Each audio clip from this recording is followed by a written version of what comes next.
Si maintenant, après avoir approché le mystère de l'Église par les images et les symboles que nous avons un petit peu glanés dans l'Écriture sainte, tant dans l'Ancien Testament que dans le Nouveau, essayons d'approcher le mystère de son origine, de sa fondation et de sa mission.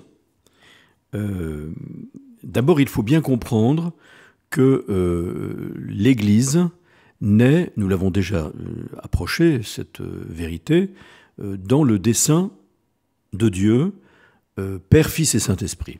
Donc elle est vraiment l'œuvre de la Sainte Trinité.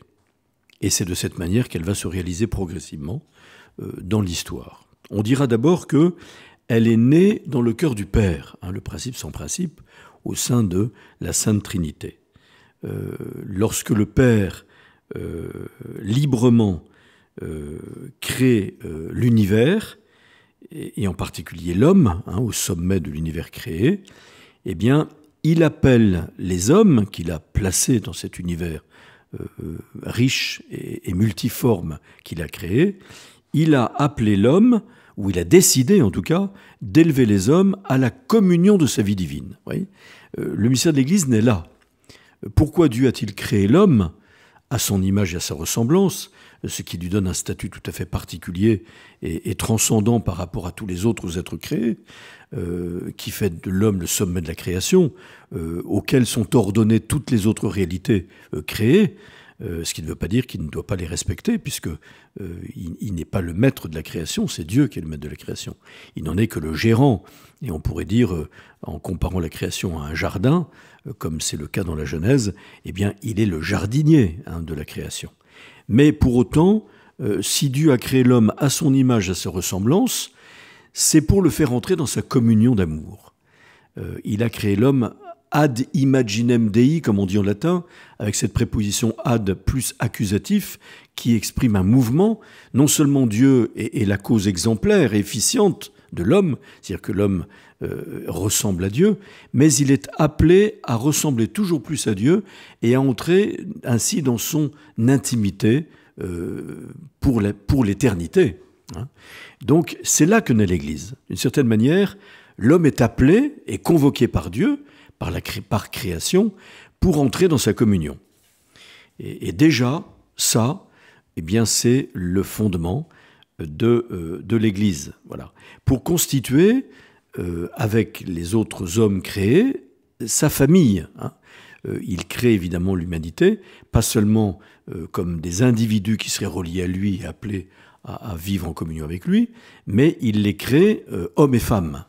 Et donc il les crée dans une communion originelle qui est la source de toute la communion des hommes entre eux, dont la première expression est évidemment la famille. Et on peut dire que dans le couple originel Adam et Ève, eh bien, se trouve l'Église comme assemblée, comme rassemblement, pour appeler à entrer définitivement dans la communion de Dieu.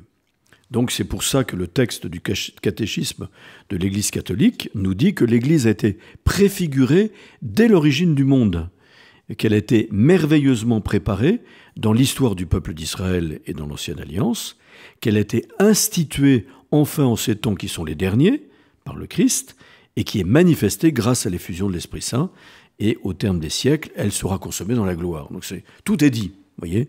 Elle naît dans le cœur du Père, qui appelle l'humanité à la communion avec lui. Elle sera instituée par le Christ, et on va voir pourquoi, parce qu'elle a été préparée dans l'Ancienne Alliance, et elle sera manifestée par l'Esprit Saint au jour de la Pentecôte pour se réaliser, se déployer à travers toute l'histoire de l'humanité depuis la Pentecôte, jusqu'à la fin des temps où elle entrera définitivement dans cette communion divine, c'est-à-dire dans la gloire.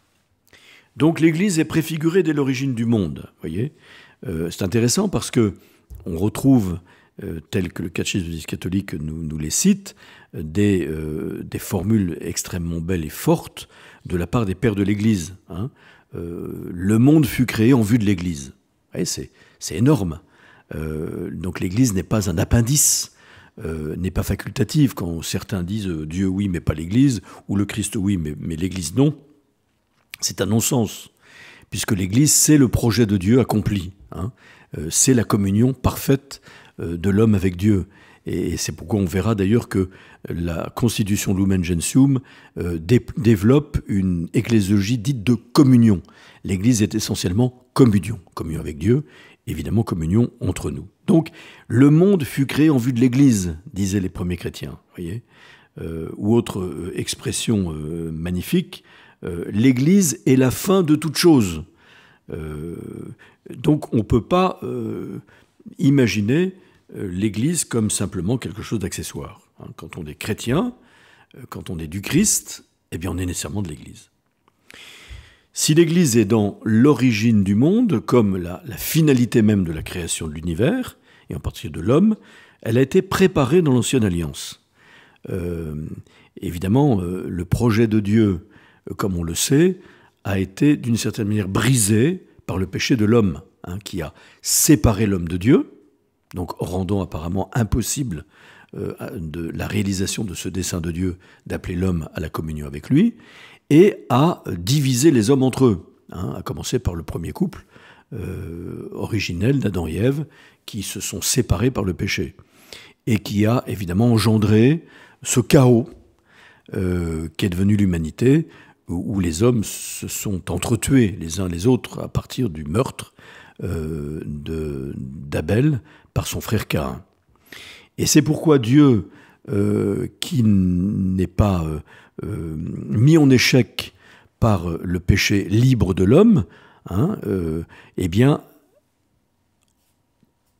convoque, à travers Abraham d'abord, et puis ensuite Moïse, un peuple qu'il a choisi pour préparer le mystère de l'Église universelle que nous connaîtrons à partir du Christ. Vous voyez, cette préparation lointaine du peuple de Dieu commence évidemment avec la vocation d'Abraham.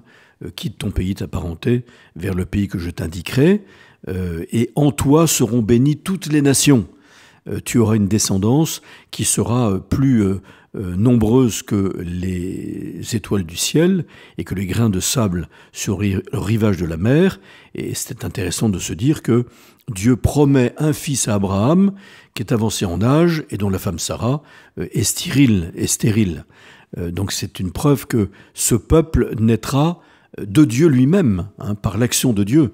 Donc on voit bien que c'est Dieu qui accomplit son dessein et que le rassemblement des nations qui seront bénies en Abraham, eh bien, vient de Dieu, naît de Dieu. C'est vraiment le dessein de Dieu qui s'accomplit. Et ce peuple sera constitué par Moïse, enfin par Dieu à travers les paroles de l'Alliance sur le mont Sinaï, qui scelleront cette première alliance de Dieu avec ce peuple d'Israël, qui est appelée la préfiguration de l'Église définitive.